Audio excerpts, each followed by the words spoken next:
Puji Tuhan, Salam Bapak Ibu. Kita berjumpa kembali dalam Renungan Betani Kebumen. Hari ini kita akan berbicara tentang bagaimana mendahulukan kerajaan surga. Saudara, kita akan membahas dalam Matius pasal yang ke-6 ayat yang ke-33. Dikatakan, tetapi carilah dahulu kerajaan Allah dan kebenarannya, maka semuanya itu akan ditambahkan kepadamu. Bapak Ibu yang dikasihi oleh Tuhan Yesus, dari pembacaan nats ini, banyak pembicara menjadikan ayat ini, Matius 6 ayat 33, sebagai kiat atau cara atau metode untuk memperoleh berkat jasmani. Menyimpulkannya secara dangkal dan sederhana bahwa mencari kerajaan Allah akan mendapatkan berkat jasmani. Mencari kerajaan Allah diartikan hanya sekedar atau sebagai rajin ke gereja dan memberi dukungan terhadap pelayanan gereja. Itulah sebabnya tidak sedikit orang bergereja hanya untuk mendapatkan tambahannya, yaitu pemenuhan kebutuhan jasmani. Pemahaman yang salah ini menyesatkan sehingga banyak orang tidak menangkap makna orisinal ucapan Tuhan Yesus ini. Kesalahan ini telah berlangsung lama sekali, sehingga dampaknya adalah telah terbentuknya bangunan berpikir yang salah dalam hidup banyak orang Kristen. Kesalahan ini cukup berakibat fatal.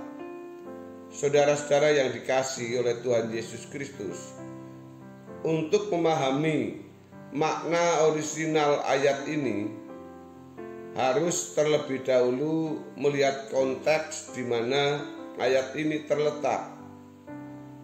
Konteks ayat ini adalah perkataan Tuhan Yesus mengenai kekhawatiran.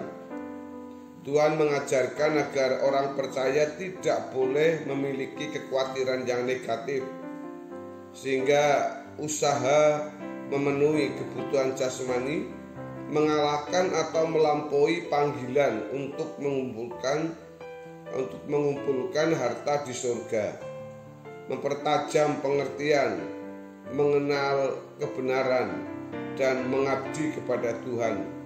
Di dalam Matius pasal yang ke-6 ayat 19 sampai ayat yang ke-24. Perkara makan dan minum tidak boleh menjadi hal utama, sehingga mengabaikan panggilan penting yang memiliki dampak kekal tersebut. Hal ini tidak boleh terjadi. Saudara yang dikasihi oleh Tuhan Yesus, berkenaan dengan hal ini, di dalam Matius pasal yang ke-6 ayat yang ke-32 dikatakan, semua itu dicari bangsa-bangsa yang tidak mengenal Allah. Akan tetapi Bapamu yang di surga tahu bahwa kamu memerlukan semuanya itu. Dari ayat ini terdapat pernyataan yang harus dipahami dengan benar. Tuhan berkata semua itu dicari bangsa-bangsa yang tidak mengenal Allah. Apa artinya dicari mereka? Kehidupan mengenai hal jasmani dan kelangsungannya yang bersifat sementara. Sedangkan orang percaya harus memfokuskan diri pada objek lain, yaitu kerajaan surga. Kerajaan surga memiliki pengertian bahwa pemerintahan Allah hari ini melalui Roh Kudus dan perwujudannya secara fisik nanti di langit baru dan bumi yang baru. Jika fokus hidup orang percaya diarahkan pada kehidupan hari ini dan kelangsungannya, berarti ia tidak mengenal Allah dan bukan merupakan warga keluarga kerajaan Allah. Disinilah letak perbedaan mencolok antara orang percaya dan mereka yang tidak percaya kepada Tuhan Yesus. Disinilah letak perbedaan antara orang yang hidup di dalam pimpinan Roh Kudus dengan orang-orang fasik. Tetapi saudara, kenyataannya dalam lingkungan komunitas Kristen banyak yang belum mengenal hal, yaitu tentang kerajaan Allah atau terlebih mengenal tentang Allah. Hal ini nampak sekali dari cara hidupnya yang tidak mendahulukan dan mencari kerajaan Allah. Secara kulit atau kemasan luar mereka orang percaya atau anak Bapa, tetapi di dalamnya mereka adalah orang yang tidak mengenal Allah. Saudaraku, ada kata penting yang harus diperhatikan dalam Injil Matius pasal 6 ayat yang ke-33.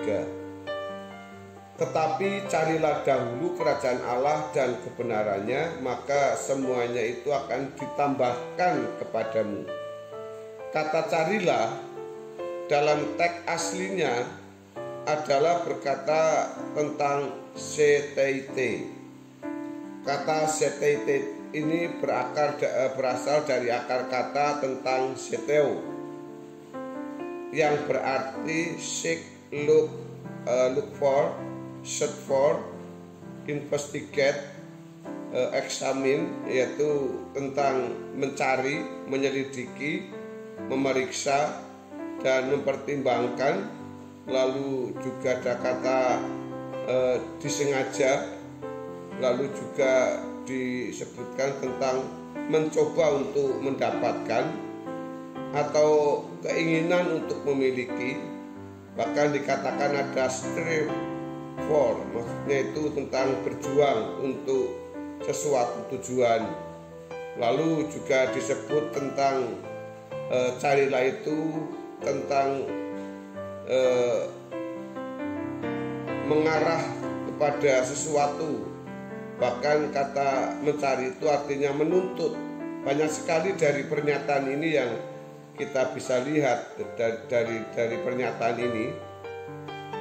Kalau Tuhan berkata carilah, artinya ada suatu perjuangan. Dan perjuangan ini tidak gampang, yaitu perjuangan dengan keras untuk memperoleh sesuatu. Sesuatu itu adalah kerajaan Allah.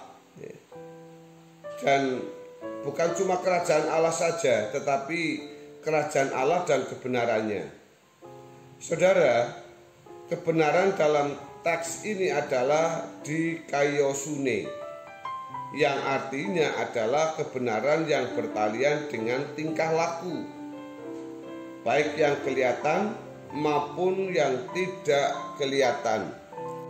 Seperti yang diungkapkan di ayat sebelumnya oleh Tuhan Yesus, yaitu di Matius pasal 5 ayat yang ke-20.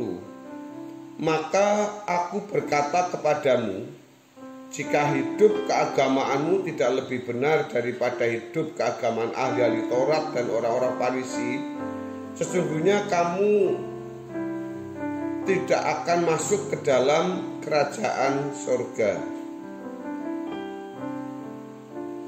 Berkenaan dengan hal ini, Tuhan Yesus memang menghendaki agar orang percaya hidup secara luar biasa dalam kelakuan. Untuk ini, orang percaya harus berjuang agar dapat menghadirkan pemerintahan Allah dalam kehidupan pribadinya. Melalui hal ini, seseorang dipersiapkan menjadi warga kerajaan surga dengan memiliki kualitas kebaikan yang telah ditampilkan atau diperagakan oleh Tuhan kita Yesus Kristus semasa dia ada di bumi atau semasa hidupnya. Hal ini tidak mungkin dapat terwujud tanpa perjuangan yang berat. Jika pemerintahan Allah dihadirkan, maka pada waktu realisasi dari kerajaan Tuhan, yaitu kerajaan Tuhan Yesus secara fisik datang, orang benar diperkenan masuk ke dalamnya. Kesalahan saudaraku banyak orang Kristen adalah mereka merasa bahwa secara otomatis akan bisa mengalami pemerintahan Allah, padahal Tuhan Yesus sendiri mengajarkan agar menghadirkan kerajaannya. Hal ini terungkap dalam isi doa Bapa Kami. Kalau orang Kristen merasa bahwa pemerintahan Allah bisa hadir dengan sendiri tanpa usaha keras pribadi, maka hidupnya sama dengan mereka yang tidak mengenal Allah. Tidak ada realisasi hidup dalam pemerintahan Allah.